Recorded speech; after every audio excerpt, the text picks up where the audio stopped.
नमस्कार, मैं राघवेंद्र पाल एक बार फिर से आप सबके साथ हूँ। कहानी सुनाना मेरा काम है। आज फिर मैं एक कहानी लेकर आया हूँ।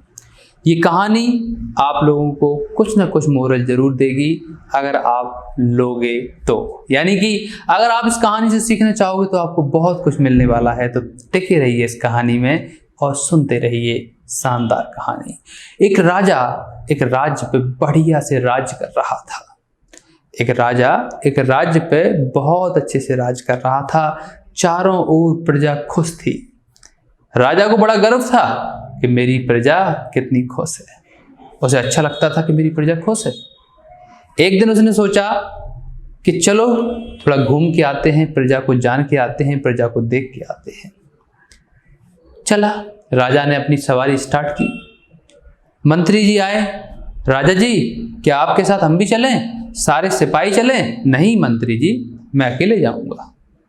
राजा ने अपना घोड़ा तैयार किया, अपनी सवारी तैयार की और चल पड़ा देखने के लिए कि आखिर मेरी प्रजा खुश है कि नहीं है। बढ़िया से जा रहा था, नगर में वो देखते चला जा रहा था और नगर का हाल देखकर वो बड़ा खुश हो रहा था। सभी खुशहाल थे, सभी राजा की बड़ाई कर रहे थे। वाह क्या राजा है, भगवान सबको ऐसा राजा दे। आनंद से भरपूर राजा आगे बढ़ता चला जा रहा था। गांव के जो सीन होते हैं वो एक बहुत ही अंदाज के होते हैं, यानी कि बहुत ही टॉप होते हैं। एक पेड़ के नीचे कुछ किसान बैठे हुए तो ताश खेल रहे थे। उनके ताश चल रहे थे। राजा देखने लगा कि हाँ क्या चल रहा है, तो गांव का सीन तो कुछ अजीब ही होता है, यानी कि अच्छा होता है।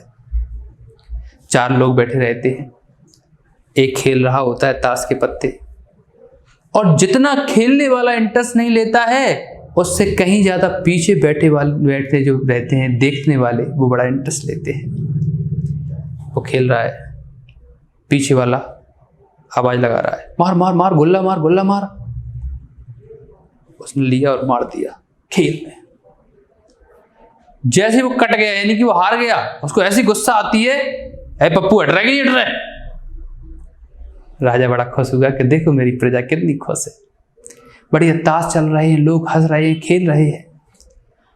राजा इतना आगे निकल चुका था, उसे पता ही नहीं चला कि मैं कहां आ चुका हूं। उसने देखा चारों ओर जंगल ही जंगल है। उसे भूख प्यास सताने लगी। ईश्वर की नजर में न राजा न रंक, हर किसी को भूख लगती है, हर किसी को प्यास लगती है। राजा को भी प्यास और भूख तड़प, एकदम उसको तड़प आ गई। वो देखने लगा मैं राजा होके अभी कुछ नहीं कर पा रहा हूं। उसने चारों ओर देखा तो उसको एक किसान दिखाई दे गया। उसने देखा अरे किसान, वो गया, बोला अरे आप मेरी मदद करोगे? किसान ने देखा मेरा राजा मुझसे मदद मांगने आ गया।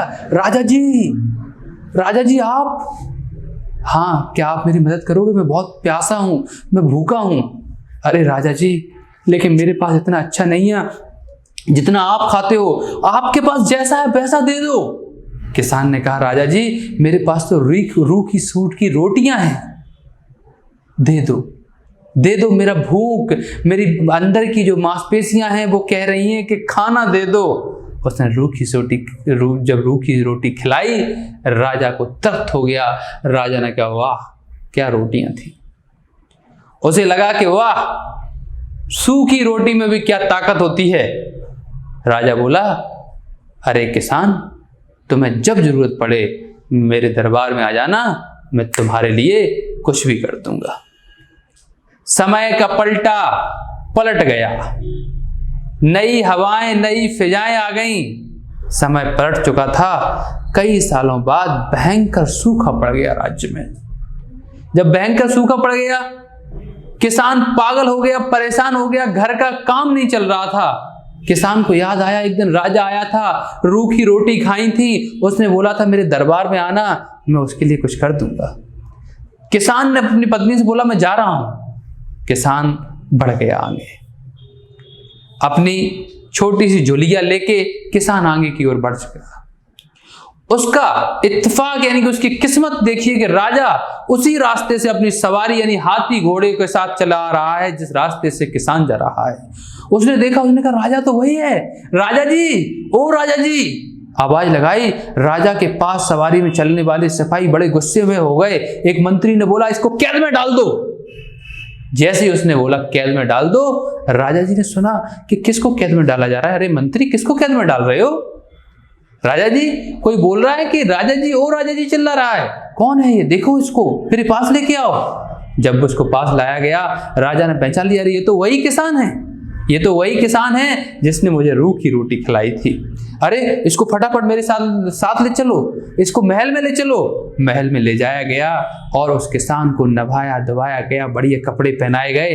राजा ने कहा मैं इसके साथ खुद खाना खाऊंगा और इसके साथ मैं खुद खाना खा के सोऊंगा भी इसके साथ। किसान की बहुत अच्छा सम्मान हुआ। राजा ने उसको खाना खिलाया और राजा के कक्ष में ही किसान सो गया। सुबह उठा, आंख मड़े, कहां देखा? राजा का कक्ष। उसने जल्दी से देखा, इधर उधर देखा तो राजा जी पूजा कर रहे थे, ईश्वर के नाम में एकदम आनंद प्राप्त कर रहे थे, ईश्वर से प्रार्थना कर रहे थे। किसान देखने लगा ध्यान से। जब उनकी पूजा खत्म हो गई तो किसान ने कहा, राजा जी आप क्या कर रहे थे? बोला पूजा कर रहा था। क्यों? राज्य में सूखा पड़ा है और राज्य के सूखे की जो स्थिति है उसको सही हो जाए, उसके लिए मैं प्रार्थना कर रहा हूं ईश्वर से। किसान ने अपनी झोलियां उठाई और आगे बढ़ने लगा। अरे किसान, तुम कहां जा रहे हो? किसके लिए आए थे? क्या मदद मांगने आए थे? ये तो बता दो। किसान बिना कहे होके चला गया। राजा भाग के गया पीछे पीछे। अरे किसान, तुम तो मेरे को व्याकुल करके जा रहे हो, बता तो दो, क्यों जा रहे हो मेरे को छोड़ के? राजा जी, जब आप ईश्वर से मांग रहे हो तो मैं भी तो ईश्वर से मांग सकता हूं। जब आप जिससे मांग रहे हो मैं भी तो मांग सकता हूं। ऐसा राजा पाके मैं धन्य हो गया।